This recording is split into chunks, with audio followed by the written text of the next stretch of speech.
The YouTube comments section. To some, a wretched hive of scum and villainy. To others, that thing you just kind of ignore at the bottom of a video. And then also a secret third thing. But to me, YouTube comments are where you can find some of the most genuine and heartwarming examples of human connection on the internet. I mean, yeah, don't get me wrong. A lot of times they can suck, full of bots peddling spam links, and just generally unpleasant people. I think a lot of this is determined by both the genre of video you're watching and the community that the particular creator has cultivated. However, there are a few genres of videos in particular that act as a breeding ground for comments that give you a completely new look into the typical internet user's psyche. The most well-known one being the genre of chill, melancholic music loops and playlists. You know the ones, usually have some kind of nostalgic or melancholic photo as the thumbnail, an angsty title, and if you're lucky, a dash of slowed plus reverb to top it all off. But I don't want to get into what that implies for music, but you know. As much as these videos can start to blend together at times, I've really come to love them, and not just for the music they provide. What really drew me into these types of videos were the comments sections.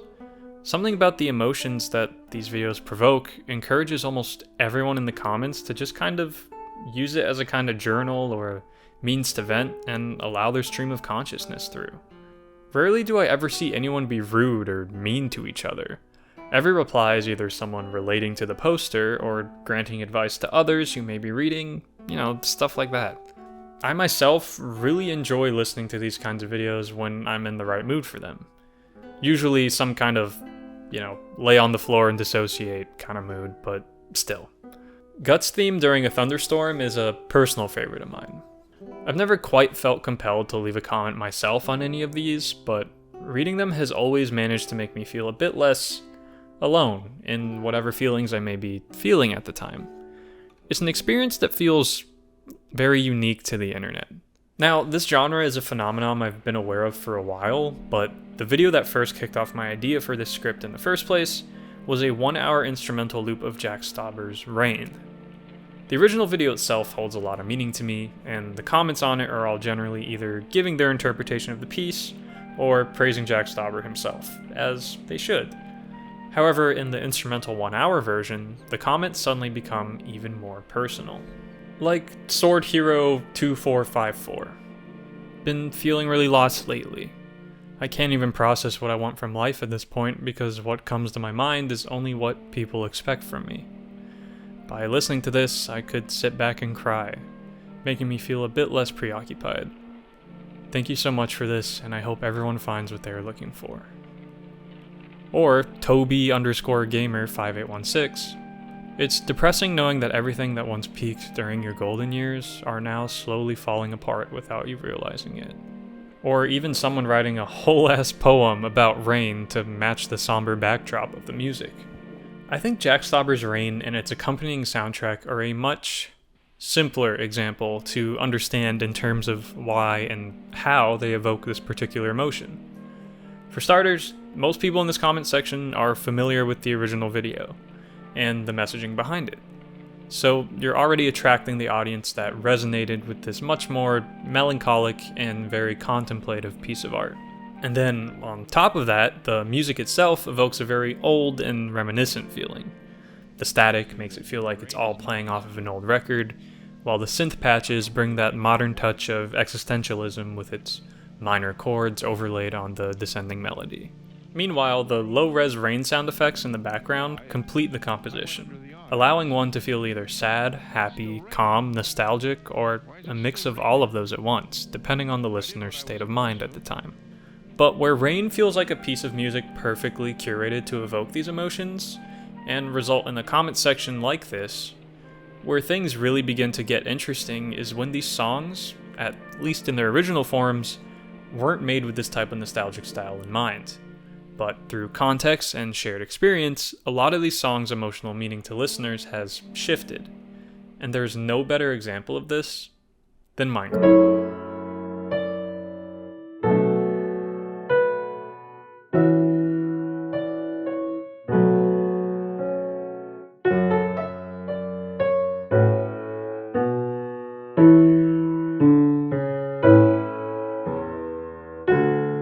Minecraft music video playlist with slowed plus reverb or whatever make up like a frighteningly large amount of this genre of videos. And what's funny is from the title alone, the mood you're meant to feel from these videos can vary. From titles like It's Gonna Be Alright, to Minecraft music but you're no longer a kid, or to oddly specific ones like It's 2014 and you fell asleep playing Minecraft over Christmas break. All of these videos use many of the same tracks, but something about the title, the effects on the music, and the video or pictures used can drastically shift how one might feel while listening. Of course, it's not really a surprise that Minecraft music can have such a deep and diverse effect on people, specifically people around my age. I, and a lot of people in my generation, Gen Z, grew up playing Minecraft in that middle school / early high school time frame, and as a result, we can't help but be nostalgic for that period of our lives. Even if middle school for me was like objectively shitty, Minecraft was introduced to me by one of my close friends, and then acted as one of my few respites during that time of my life, and paved the way for me to meet my friends who weren't shitty in high school. And I think it'll always hold a special place in my heart for that. Well, I don't think. I know it will. I have to imagine that the people who make these videos in the first place have similar experiences to mine, and I think that drives them to make these videos. And it's probably the same thing driving the viewers who listen and comment on them. This collective experience makes it so that many of the same emotions surface for all of us listening. And I think there's something very disarming about that state of being, which I think makes people who probably never share these feelings otherwise feel comfortable sharing their stories, memories, thoughts, and feelings in the comments. From sad laments about that time of their life, like Patrick Bateman 6791, who said, "It's 4 a.m. and here I am listening to this alone in my room. It's been over 10 years now. All my old friends from this era are gone. I am lonely. Everything I like to do just isn't interesting anymore. It's like the older I get, the more gray life became. It hurts me really deep that things are not going to be like they were when all we worried about was playing Minecraft." To happy, bittersweet memories like this comment by Unpronounceable 5020. It's weird because the title is comforting and so is the music, but as soon as I heard the first note, I just broke down in tears. It's like relief and grief at the same time. It's like you're safe now, but there will always be more hard times in the future, and the past happy memories will stay as memories. It's like nostalgia, I guess. Then we can get things much more poignant, like commenter Akenis telling the story of how their dad bought them Minecraft on their iPhone 4, and the life experience and emotions tied to that time of their life after their dad passed away in 2018.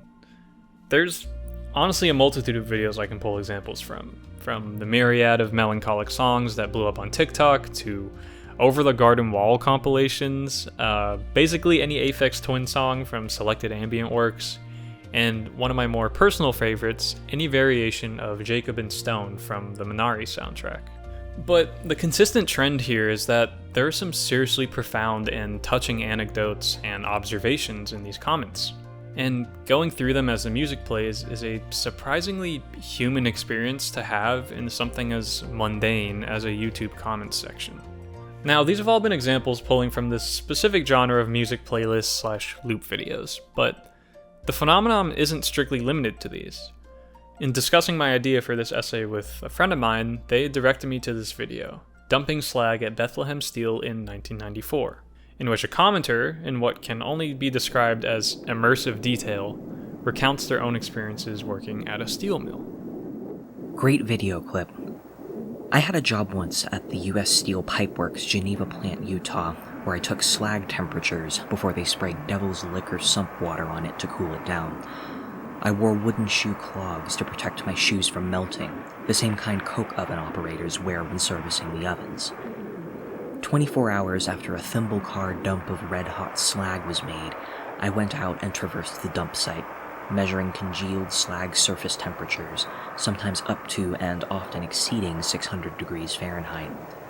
I wore thick canvas overclothes, but anywhere my body came into pointed contact with the canvas, elbows and knees, I would get burned because of the heat transferred from the canvas material through my regular clothes. The heat at breathing height was about 200 degrees Fahrenheit.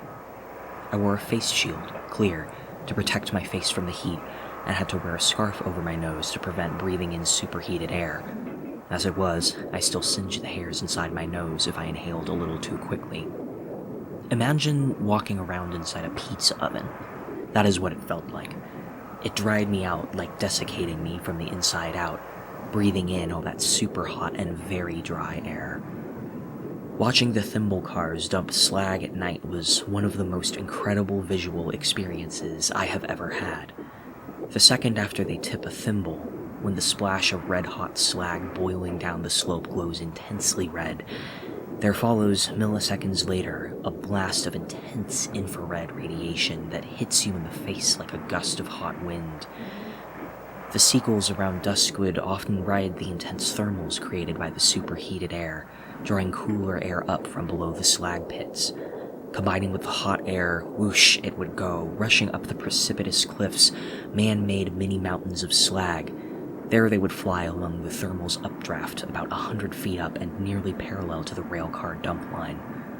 Their white underbellies glowing brilliantly orange, phoenix-like they hovered there almost motionless, reflecting the bright yellow, orange, and red hues of the cooling slag. It was like they were on fire, it was so bright, in the fading light of the day. It was the only beautiful sight to see in an otherwise desolate and foreboding wasteland of glassy, rock-like congealed blast furnace slag. Geneva Works is now defunct. Now, rather than music being the catalyst for these personal comments, we instead see the visuals acting as the main emotional draw.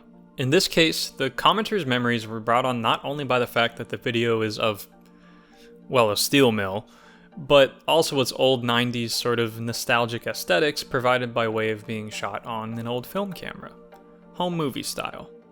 Ethereal isn't typically the word one might think of when talking about a video of slag, but that's kind of what this feels like.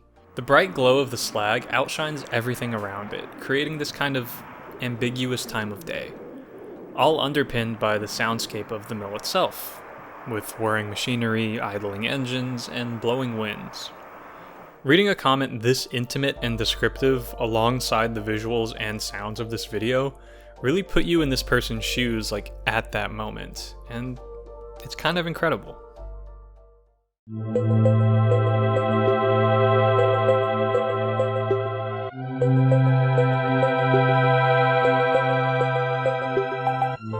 Alright, so what exactly drives people to do this in the first place? I've touched on it a bit, sure, but the explanations held there don't necessarily apply to every video in the genre outside of the broader feelings of a melancholic response. There's, of course, the added comfort of anonymity, making some people feel more comfortable sharing these kinds of thoughts, but is there something deeper? So, it's weird. In researching this, I was mostly only able to find articles and papers on why YouTube comments are so bad, but none seem to cover the weird beauty found in comment sections like these. That was until I stumbled upon this Vice article, which cited this study that investigated the effectiveness of certain YouTube comment sections as a mean of naturally occurring peer support. Now, this study in particular only really focused on comment sections of videos that involve someone who self-identifies with an SMI, a severe mental illness. That being said, I think there are things we can glean from this study that could help us understand the broader phenomenon of these comment sections a little bit better. Essentially, this study found that in these videos, for example, a video where someone was talking about their struggles with schizophrenia or another with bipolar disorder, the comment sections exhibited many different aspects of peer support. Those aspects being minimizing a sense of isolation and providing hope, finding support through peer exchange and reciprocity, sharing strategies for coping with day-to-day challenges of severe mental illness, and learning from shared experiences of medication use and seeking mental health care. In other words, the vulnerability of these videos cultivated the perfect environment for people to feel like they could relate and open up to each other. Something akin to a real-life peer support group or group therapy session. I think this can help us explain, at least somewhat, what's going on a cognitive level in these comment sections I've been highlighting. The through line here seems to be someone initially sharing something extremely personal, and then the viewers or commenters latching onto that vulnerability as a chance to share their own experiences. In the study, the main vulnerability derived from someone sharing a deeply personal struggle, that of their mental health issues, and the comments then responding to that vulnerability with their gratitude, their relatability, advice, rants, venting, and just general discourse about the topic at hand. Meanwhile, in the videos I've been talking about and their comment sections, the catalyst or moment of vulnerability instead seems to be more of a call out to a nostalgic memory, but whether it's broad or specific, that doesn't really seem to matter. The rain loop calls out to what everyone first felt when watching that Jack Stauber video. The Minecraft videos call to everyone's memories of the first time they played and the phase of their life associated with it. The Bethlehem Steel Mill video is a very specific and niche memory someone wanted to share. And as a result, we got a comment sharing their own oddly specific yet vivid memory of their own time at a steel mill, and many others finding some odd comfort in that memory, whether they can relate to it or not. I think there's a collective pain a lot of people are feeling and subsequently seeking to soothe. And it seems a lot of people's soothing strategies involve looking back on the simpler times of their pasts in order to escape from, well, the harsh realities of the present. And as a result, we have these videos that bring people chasing the same soothing strategy together. In other words, I think all these people are kind of using nostalgia as their medicine and mechanism to relate to each other in these peer groups. Now, there's no question that nostalgia plays a massive role in the media we consume nowadays, from movies, music, clothes, advertising, you name it. And, I'm not going to sit here and say that's inherently a bad thing on its own, because it isn't. Being able to utilize media as a means to kind of peer into your past and remember it fondly with a more romantic lens can be a really nice experience, and sometimes even necessary to regain appreciation for particular times of your life. Now, all that said, it can become an issue if it becomes more of an obsession, or becomes like the main thing that drives how you like to spend your free time.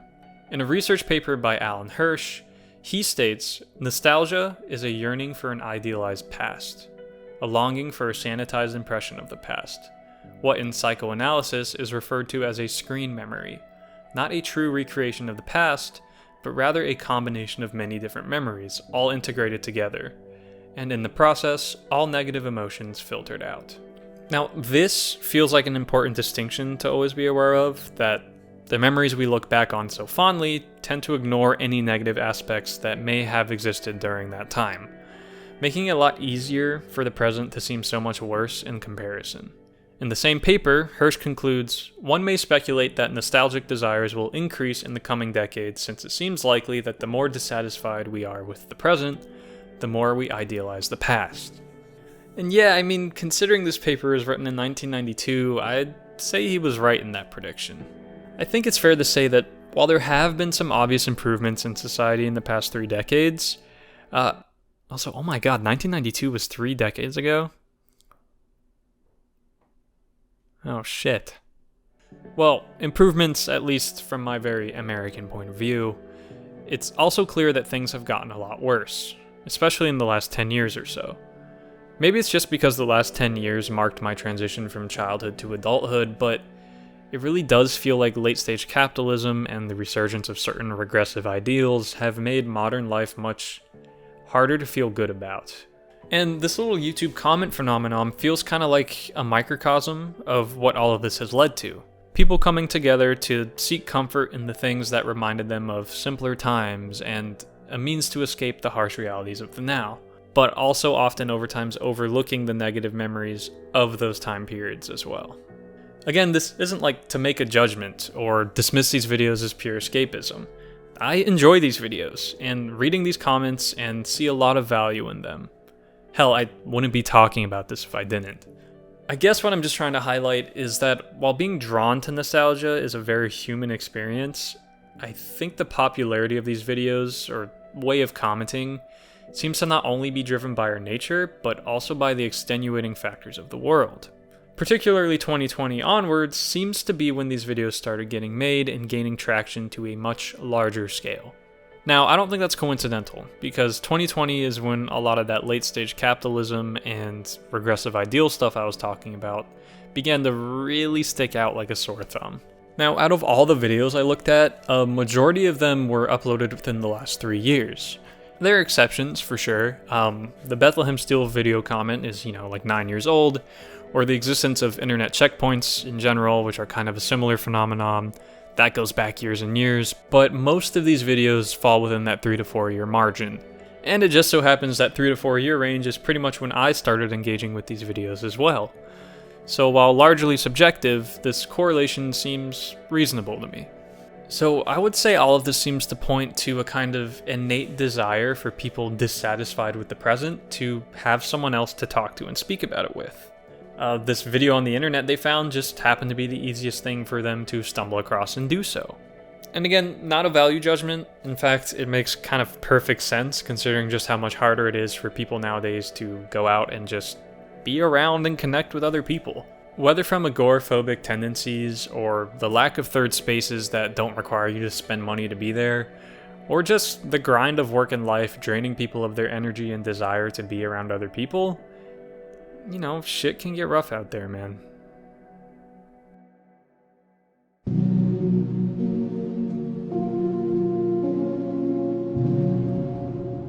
So, what, case closed then, I guess? These comments happen because life sucks and people like nostalgia. Yeah, pretty much. Thanks for watching. Bye. Okay, but seriously, in exploring all this, I can't help but feel a mix of both appreciation and concern. On one hand, I really like that comment sections like these exist on the internet, especially in stark contrast to the way comment sections are usually stereotyped and with how toxic social media sites can kind of just be in general. Without a doubt, I know that videos and comments like these have helped people in their own way, myself included, and offer a nice respite from the noise of the rest of the internet. On the other hand, my concern stems from the fact that society is at a point where a lot of people's main source of comfort has to derive from romanticizing the past. It just kind of contributes to the feeling that people are so worn down, apathetic, and avoidant of the realities of real life now that it's just easier to look backwards rather than forwards. And as someone who's more than guilty of that myself, this sad reality, I think, contributes to the feeling of bittersweetness one feels when engaging with this type of content in the first place. It's kind of like a lot of us are the character from Jack Stauber's Rain. We did everything we were told we were supposed to do growing up. Get your degree, get a job, work hard, but now we're here and it's still raining. And it doesn't feel like the sky will really clear up anytime soon. No, I went under the awning. It's still raining. Why is it still raining? I did what I was supposed to. That's not fair. And maybe this is a me thing, but life lately has felt like a constant battle between the part of your brain that knows that this isn't true, that things will eventually get better in whatever small ways they can, and the part of your brain that just wants to give into the hopeless idea that things will just continue to get worse and worse. And you know what? To these YouTube comments' credit, I think quite a few people are aware of this dilemma and know why so many of us show up here. And some of these comments, while, not offering the answer per se, can offer just the right words of support for people who are at that low point. A comment that can really make you go, huh. I guess YouTube comments can be kind of good, actually. Sometimes you have to be stuck in that rain for a while. No matter how uncomfortable it is, you'll be there for a little while, but it gets better. The rain, it feels warm. Maybe even nice. At some point, it feels like everything is crashing down, but soon it will get better. No matter the cost, it gets better. I love you, and stay safe, everyone. Hey, so if you've made it this far to the end of the video, just want to say thank you so much for watching. I know I didn't think it would take me, like a year and a month to make my next video, but that's kind of what being in college will do to you, I guess. But yeah, if you did make it this far and you aren't already, maybe consider subscribing, liking, commenting, just all that good algorithm stuff. If you feel up to it, that'd be cool. Oh, and I just really wanted to say how surprised I am that the Disco Elysium video essay and even the Don Hertzfeldt one, the It's Such a Beautiful Day, those ones kind of, they didn't blow up, but got a lot of extra attention over this last year. That kind of helped pushed me over the finish line to getting this video out. So for anyone who's new, I guess, thanks for being here. I can't promise that the next video will be out in any specific time frame, I guess, but I'd love to get another one, or even two, out before the year ends. But I'm in my last year of college, so, you know, we'll kind of see how things go. And also, thank you for 1,000 subscribers. Like, holy shit, I think I wasn't there yet when my last video had come out. And then I know at the end of that I said I would make like a thank you video, and I just never got around to it. I'm gonna be honest, I don't know, but thank you so much. I might still do a dedicated thing. I'm not really sure now that I'm kind of getting comfortable talking to a camera, but yeah, if you're here and you're hearing this, thank you so much.